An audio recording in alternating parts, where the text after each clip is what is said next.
What if I told you that an ordinary day in ancient Rome could feel more alive, more dramatic, and more extraordinary than most of our lives today?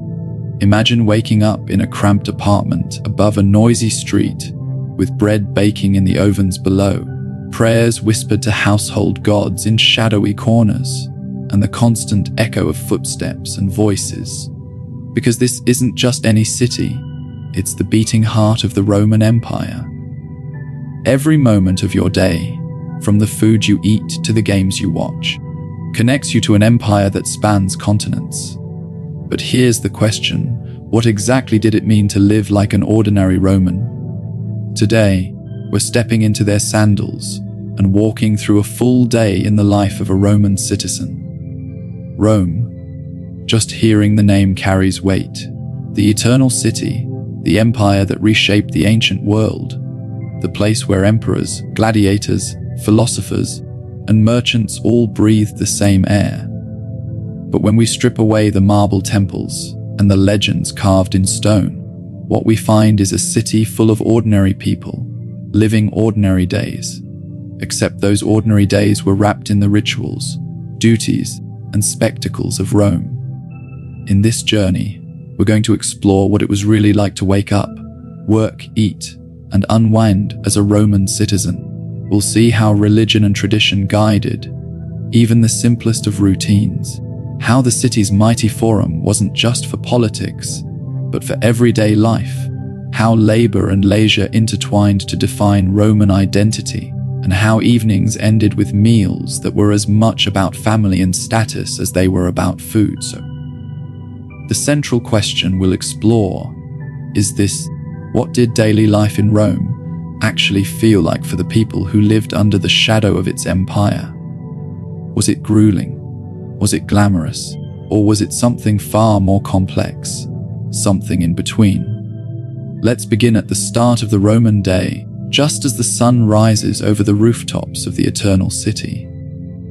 The life of an ancient Roman citizen began with the rising of the sun, often announced by the crowing of roosters or the first sounds of the busy city awakening.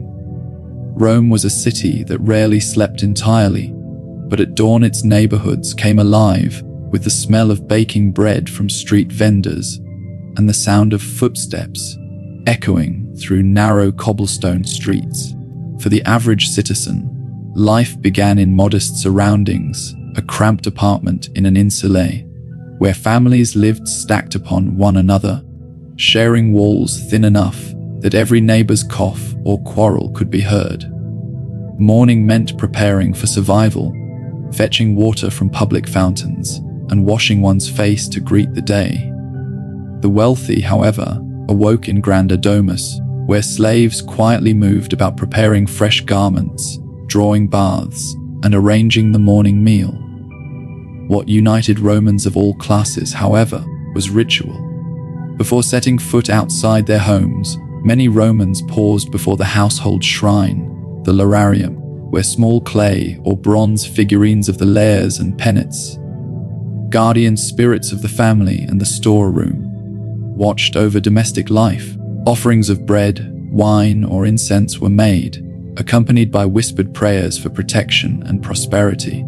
Breakfast, or intaculum, was modest by modern standards. For the poorer classes, it was often nothing more than coarse bread, dipped in watered down wine or eaten with olives and cheese purchased from a nearby vendor. The wealthy could afford fruits, honey, or even eggs, but the Roman morning meal was never extravagant.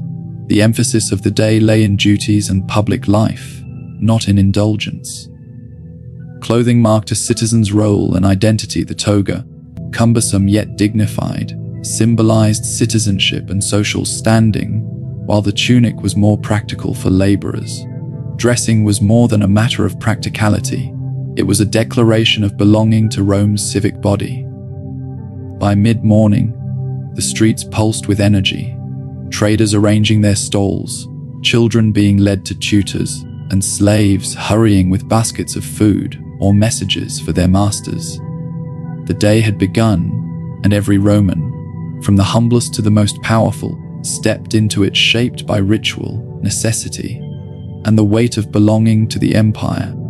If the household shrine was the spiritual center of a Roman's private life, the Forum was the pulsating heart of Rome's public existence. To walk through the Forum was to feel the full weight of the Republic's traditions, and the empire's ambitions pressing down with every column and statue. Marble temples dedicated to gods and emperors rose above the crowd, while bronze statues of generals and senators reminded citizens of those who had built Rome's greatness. The Forum was not just a marketplace of goods, but of ideas, alliances, and authority. Citizens from all walks of life converged there daily, and in its bustling noise one could hear the true voice of Rome. For the average citizen, the Forum was a place to hear news, rumors of distant wars, proclamations from the Senate, or decrees from the emperor himself read aloud by heralds. Literacy was not universal, so public readings of official documents were crucial to keeping Rome's vast population informed. Elections and speeches, court trials, and public debates all unfolded before the eyes of the people. It was here that the Roman concept of civitas, citizenship, duty, and participation, was made tangible. Even those who had no direct influence, the poor laborers and small merchants, gathered in the Forum to see themselves as part of something greater. For the elite, however, the Forum was a theater of power.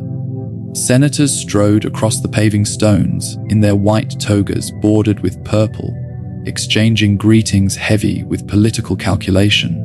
Lawyers argued cases in the basilicas, where justice and oratory intermingled, and the most skilled advocates could sway the course of fortunes with their eloquence.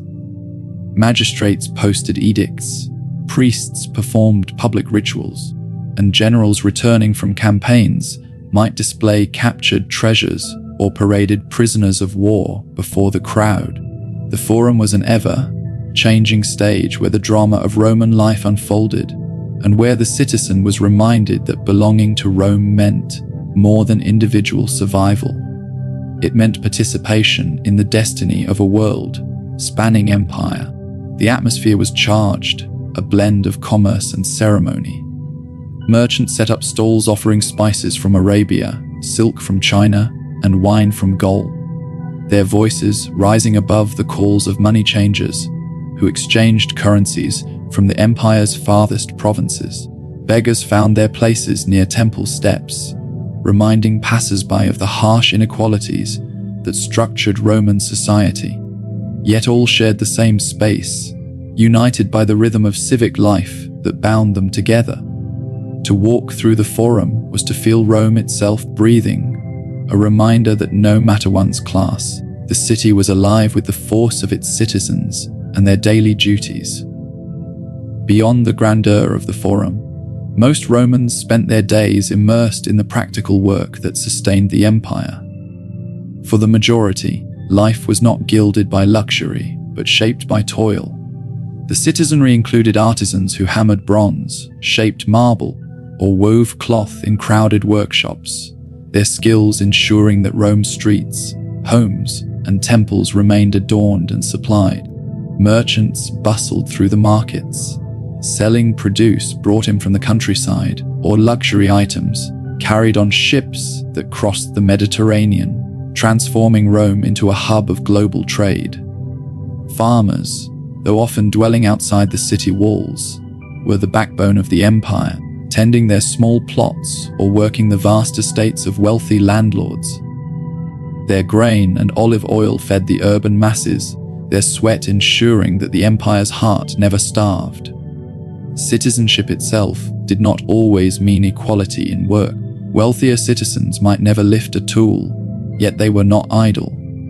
They were managers of estates, overseers of slaves, and investors in ventures that stretched from Egypt to Hispania. To be wealthy in Rome meant to have the labor of others at one's disposal, but it also carried an expectation of public duty, of financing games, temples, or aqueducts that brought glory to the city. Freedmen, those once enslaved and later granted liberty, often formed the industrious class of merchants, shopkeepers, and traders, fueling the vibrancy of Roman commerce. Their status was a reminder of the possibility of social mobility, even within the rigid hierarchies of Roman society. For ordinary citizens, however, survival meant navigating a precarious balance. Work was often insecure, wages low, and competition fierce. Day laborers stood in open markets, waiting to be hired for construction or transport, uncertain if they would earn enough to feed their families. Bakers, butchers, and tavern keepers served the urban population, but they too relied on the shifting tides of supply, the arrival of grain shipments from Africa, or the stability of Roman trade routes. The clatter of tools, the shouting of vendors, and the rhythm of carts rumbling over stone streets filled the soundscape of a city always at work. Yet Roman work was not only drudgery, it carried pride. A craftsman displaying his wares, a teacher guiding his pupils in rhetoric and philosophy, or a farmer harvesting olives felt themselves contributors to the greatness of Rome. Labor was not merely survival, it was participation in a collective endeavor that sustained the empire. In every artisan's hammer strike and every merchant's bargain lay a piece of Rome's enduring power, reminding its citizens that their work, however humble, tied them to the grandeur of their civilization. When the day's labors or civic duties had ended, Romans turned to leisure, and in leisure they found both relaxation and reinforcement of their collective identity. Few places symbolized this more than the public bathhouses, which were as much social centers as they were places of cleanliness. For a modest fee, or sometimes none at all, citizens entered grand complexes with soaring vaulted ceilings, heated floors, and shimmering pools of varying temperatures. Here men and women, often separately, exercised in courtyards, bathed in steam rooms, and gathered to discuss politics, philosophy, or the latest scandals of the city. Bathing was an act of refreshment, but also of belonging, a daily ritual that connected Romans across class lines. Beyond the baths lay the spectacles that defined Roman entertainment, the roar of the crowd at the Circus Maximus, where chariots raced at breakneck speed, carried across the city like thunder. Factions, marked by their colors, red, blue, green, or white, divided the audience into passionate supporters, their rivalries spilling from the track into the streets. In the amphitheaters, gladiatorial games offered a different kind of thrill. Men, sometimes slaves or prisoners, sometimes volunteers seeking fame, fought under the gaze of tens of thousands. Blood was spilled, and with it came the crowd's frenzied approval, for the games were not only sport, but also a statement of Roman power, discipline, and the ability to conquer death with courage. Yet entertainment was not limited to the grand and violent. Theaters staged comedies, tragedies, and mimes that drew laughter or tears, often blending Greek influence with Roman tastes. Gardens and taverns provided more intimate spaces for conversation, music, and flirtation. Street performers played instruments, juggled, or told stories, filling the air with variety. Leisure was deeply social, for to be Roman was to gather, to be seen, and to share experiences that affirmed one's place in the community. Even religion found expression in leisure, as festivals honoring the gods filled the calendar with feasts, parades, and rituals that blended piety with revelry. What makes Roman leisure striking is how it blurred the lines between private pleasure and civic identity. A visit to the baths was personal hygiene, but also a chance to mingle with politicians or clients. A chariot race was thrilling, but it also reinforced the empire's unity under spectacle. A gladiatorial match was gruesome, but it reminded citizens of Rome's military ethos. Through leisure, Rome taught its citizens who they were, members of a vast, disciplined, yet celebratory civilization, whose greatness was mirrored in the grandeur of its entertainments. As the sun descended and the Roman day neared its end, the household gathered for the evening's central event, the cena, This meal was more than sustenance. It was the heart of domestic life, a moment where social bonds and cultural values were reinforced around the table. For the poor, the cena was often modest, a porridge of grains, beans, or lentils, accompanied by bread and perhaps a bit of cheese or dried fruit. Meat was a rarity, reserved for festivals or fortunate occasions. Yet even in its simplicity, the cena carried ritual and meaning, for it was shared with family, often in the shadow of the household gods who had protected them through the day. For the wealthy, the cena was a performance of status and refinement. Reclining on couches in lavish dining rooms, adorned with frescoes and mosaics, guests enjoyed multiple courses, beginning with eggs, olives, and salads, followed by meats, seafood, and delicacies imported from across the empire. Exotic flavors were prized: oysters from Britain, spices from India, wine from Greece.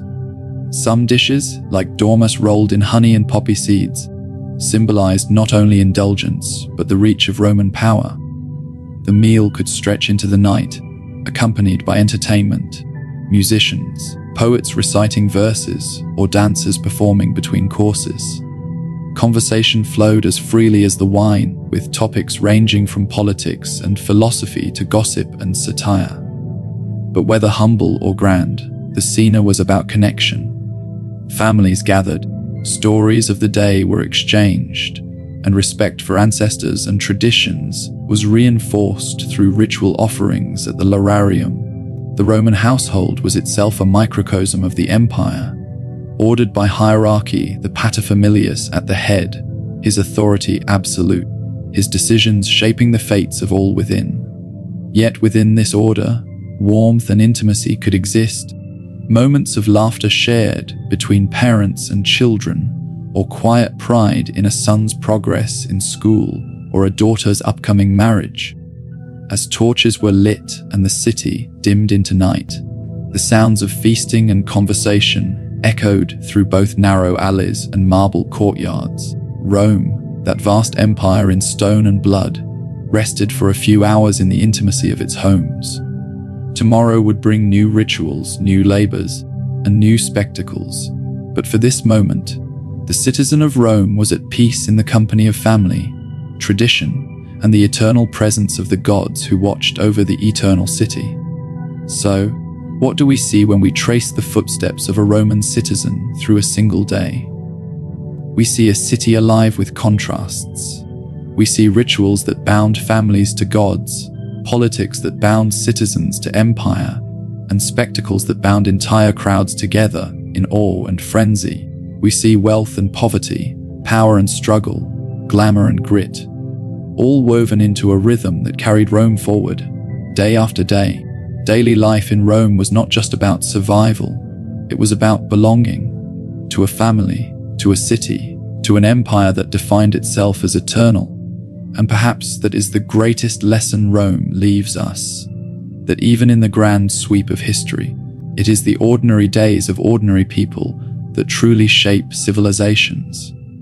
If you've enjoyed this journey into the streets, homes, and arenas of ancient Rome, don't forget to like this video, subscribe to Empire Remembered, and hit the notification bell so you never miss a new adventure into the past. And tell me in the comments, if you could spend just one day in ancient Rome, what would you want to experience first? The roar of the circus, the steam of the baths, or the intimacy of a Roman feast?